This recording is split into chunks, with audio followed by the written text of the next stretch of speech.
Welcome to Murari recipes. ఈ వీడియోలో నేను మీకు పొట్లకాయ కూర చేసి చూపిస్తున్నాను. దాని తయారీ విధానం చూద్దాం. ముందుగా పొట్లకాయని తీసుకొని కొంచెం సాల్ట్ వేసుకొని పై తెలుపు అంతా పోయేటట్టు రుద్దుకోవాలి. ఇలా ఉప్పు వేసి రుద్దటం వల్ల ఈ తెలుపు మొత్తం పోయిద్ది. తర్వాత దీన్ని శుభ్రంగా కడుక్కోవాలి. ఉప్పు వేసి రుద్దటం వల్ల ఈ పై తెలుపు అంతా పోయిద్దండి. ఇప్పుడు దీన్ని శుభ్రంగా కడుక్కొని కట్ చేసుకోవాలి. శుభ్రంగా కడుక్కున్న తర్వాత పొట్లకాయని చిన్న చిన్న ముక్కలుగా కట్ చేసుకోవాలి. పొట్లకాయ ముక్కలు కట్ చేయటం అయిపోయిందండి. అలాగే ఒక చిన్న ఉల్లిపాయ 2 పచ్చిమిరపకాయలను కూడా కట్ చేసి పెట్టుకున్నాను. ఇప్పుడు కర్రీ ప్రిపేర్ చేసుకుందాం. స్టవ్ వెలిగించి ప్యాన్ పెట్టుకొని కూరకు సరిపడా ఆయిల్ వేసుకోవాలి.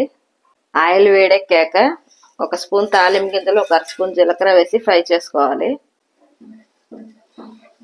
తాలింపు గింజలు వేగిన తర్వాత ఒక కరివేపాకు రెమ్మ, అలాగే కట్ చేసుకున్న ఉల్లిపాయ ముక్కలు, పచ్చిమిర్చి ముక్కలు కూడా వేసుకోవాలి.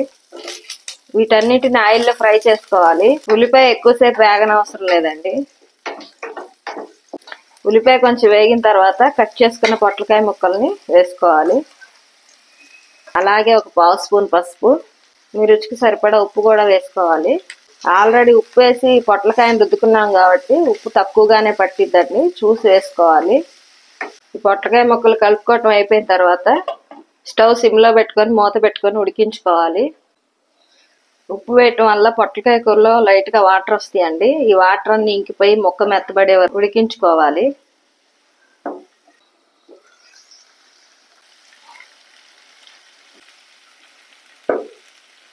ఒక 10 నిమిషాల తర్వాత పొట్లకాయ ఉడికిపోయిందండి. నేను బాగా సన్నటి పొట్లకాయ తీసుకున్నాను. కొంచెం పెద్ద పొట్లకాయ అయితే కొద్దిగా నీళ్లు వేసుకొని ఉడికించుకోండి. ఇప్పుడు ఈ పొట్లకాయ కూరలో కారం వేసుకుందాం. నేను 1 స్పూన్ కారం వేస్తున్నాను అండి, మీరు తినగలిగినంత వేసుకోండి. అలాగే ఒక 1/2 స్పూన్ ధనియాల పొడి కూడా వేసుకొని కలుపుకోవాలి. ఈ కారం అంతా ఈ పొట్లకాయ ముక్కలు కలిసే వరకు కలుపుకోవాలి. ఈ పొట్లకాయ కూర చిన్నవాళ్ళకైనా పెద్దవాళ్ళకైనా తొందరగా అరిగిపోద్దండి.